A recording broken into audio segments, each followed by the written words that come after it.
Hey guys, I'm here to do a quick tutorial on removing tabs. We've had some problems with removing tabs in the past, and so I'm going to try to fix that. Use this example right here, and I'll show you the best way to do tabs. So here we have our matrix of parts. What the normal thing for us to do is just to cut the tabs apart like this, and then you end up with something like this. And when you have this, you have one of two things that you can do. One of them is you could cut the tabs off, or you could just say, well, I'm just going to deburr that. And so when you deburr it, what could happen is you could end up with something like this, where it's an uneven edge right there. Now, if you're on a drawer front, that's not going to look very good. It's be uneven. So the way that I do, the technique that I do, is a little bit different. I'll show you that in a minute. So what we want to do is we want to make sure we take those tabs off.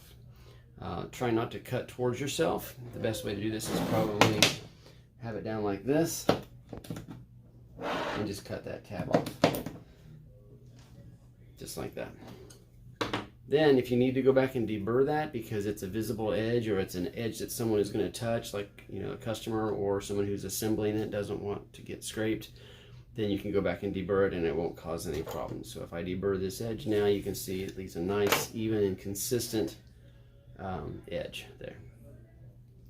Let me show you what I usually do when it comes to these things. What I usually do is on a part like this that is not going to be necessarily a visible edge, but it may be. What I will do is I will try to limit the number of touches that I have on a part. For example, like this tab right here, what I'll do is I'll go ahead and cut it right across the edge there. You can't even feel it, okay?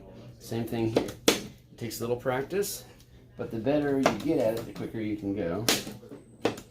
And so what ends up happening is you end up with a part like this that has the tabs already cut off, and this part does not need to be touched again. It's pretty much ready for the next step already. So just like that. Same thing with like this lock bar. This lock bar doesn't necessarily need to be deburred. You can deburr it. But for example, I'm just cutting those tabs right off and leaving them on the matrix. And like so, this piece right here, it's pretty much ready to go, just like that. So there you go. This other piece here, like for example this piece, which is going to get rounded over,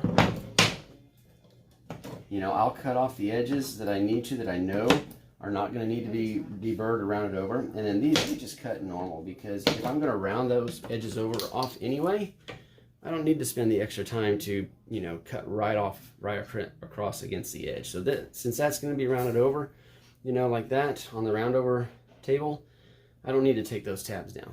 Okay, so if you think about the part you're working with and you think, okay, how is this part being used and which edges do I really need to spend extra time on, then that's going to actually save you time, because the fewer touches we have on a part, the quicker we can actually get it put together and get it assembled, and more importantly, get it to the customer. So thank you for watching this video. Hope you learned something from this, and hopefully we can move forward. We keep improving every day for a better tomorrow. Thanks.